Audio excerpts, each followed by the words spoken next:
Hello, friends. This is Dave Hurwitz, executive editor at ClassicsToday.com, here to talk about the 1982 Yevgeny Mravinsky recording of Shostakovich's Eighth Symphony here on the Alto label.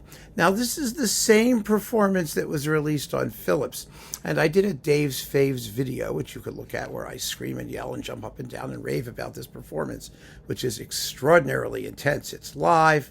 It's not perfect because it's live. It's not fabulous sound because it's live, because it's Russian, because it's, But wow, what a performance. It's perfectly listenable. I mean, it's from 1982, so it's not bad. Here is the thing. When Philips released this disc originally, back in the dawn of time, Philips now being Decca, it was supposedly at the wrong pitch. In fact, this symphony is in C minor. Yes, it's C minor. That's what they did it as. No, it's in C minor. And instead of being in C minor, it was in C sharp minor, or D flat minor, depending on how you look at it, right? Now, I have to confess, I am not a perfect pitch freak. I am not a pitch freak. I didn't care. I didn't notice. It sounded like Shostakovich's Eighth to me. It's only when you played it next to other versions of it that you began to think, oh, that's a little odd.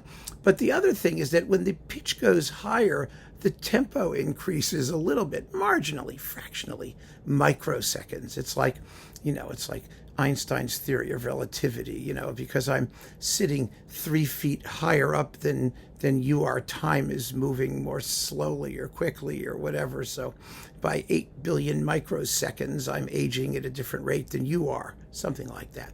Anyway, this was what was going on here.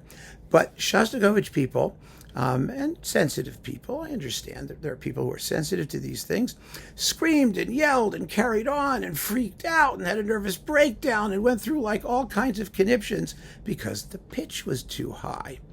And so this reissue on Alto makes a great hay with the fact that the pitch has been corrected. In fact, it says it was licensed from the Leningrad Philharmonic via A Tempo Prague. I don't know what any of that means, or who these people are, or what the license means, or what the legalities were. But in any case, here it is. It says, remastered, corrected to Mravinsky's intended pitch, compared to original Philips master. Well, that raises another interesting issue, doesn't it? Because Shostakovich's intended pitch was obviously C minor. Whatever gets you to C minor is the intended pitch. But Mravinsky had his own pitch, because most orchestras do. You know something? I don't know if you know this, but most orchestras do. In fact, London orchestras were famous for increasing the brilliance of their sound by tuning their A's high. And this was causing a lot of hysteria among opera singers because high C's become higher C's, which means there's more strain on the voice when they sing them. That was like a big deal. And quite a few other orchestras, including Philadelphia and Boston and whatever, had their own personal pitch standards, and some still do, as to where the actual A lies. It may not be, they may not tune to A equals 440. They may make it 442 or 438 and a third or 443 and 7/16, or all of these things supposedly have a marginal but noticeable effect on the sound of the orchestra. So, what Mravinsky's intended pitch is, maybe they say something about it in the notes here. I wasn't looking, I was just looking at Mravinsky's intended pitch.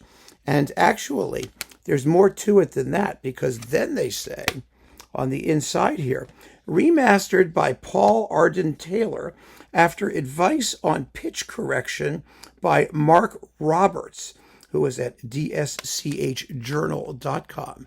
So evidently, Mravinsky's intended pitch, or the pitch of this particular recording, were the subject of a journal entry. And let me see if they say exactly what it is. Mravinsky, blah, blah, blah, blah, blah, blah, blah, blah, blah. During his career, he did, let's see, appears, and that was very exciting. And like Mravinsky all conducted things. And let's see, there's this. And I don't know if they actually talk about, no, they do talk about these things. At this point, the eighth, like a number of others, was rehab. Okay. 1982. They don't know the exact date in 1982 when this was recorded. No, it just says it had been previously available via Philips, but for many years mastered at the wrong pitch, which was corrected for this incarnation by advice from the official DSCH